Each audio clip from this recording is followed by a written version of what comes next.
Recording. Recording.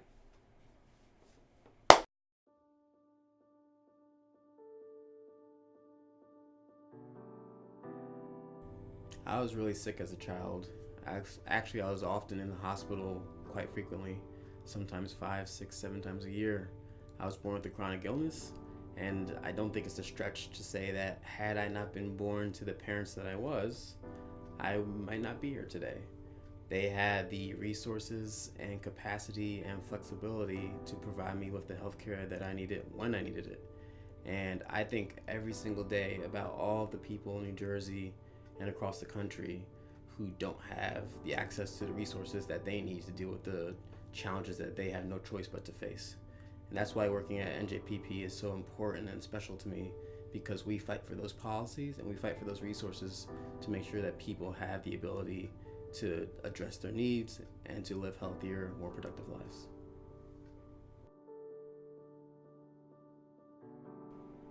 For the better part of the past decade, New Jersey's had a government that has aggressively pursued trickle-down governing and budgeting. It's hurt low and middle income families in this state in favor of the rich and the wealthy. We were told that we could not fund our critical assets like higher education and New Jersey Transit. We were told that we couldn't ensure that working New Jerseyans were paid a living wage. And at NJPP, we just simply knew that that was not true. So what do? What we've always done. We did research and analysis and got our findings into the hands of lawmakers and advocates to push policies that were going to work for everyone. We knew that if we simply prioritized the right policies, we could create a state that worked for the many instead of the few.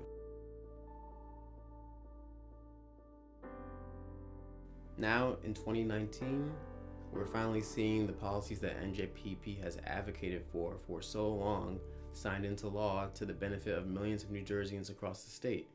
From a $15 minimum wage, to paid sick days, to standing up for the Affordable Care Act, to supporting our immigrant communities all across the state, and to fighting for a tax code that ensures the wealthiest are paying their fair share.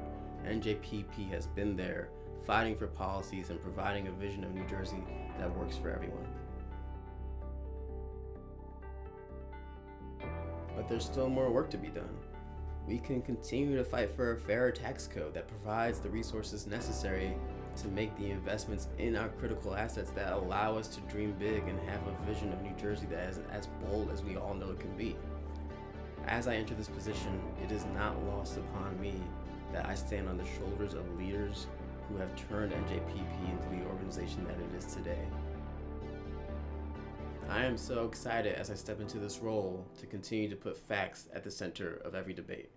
And I hope you'll join me and the team here at NJPP on this journey forward.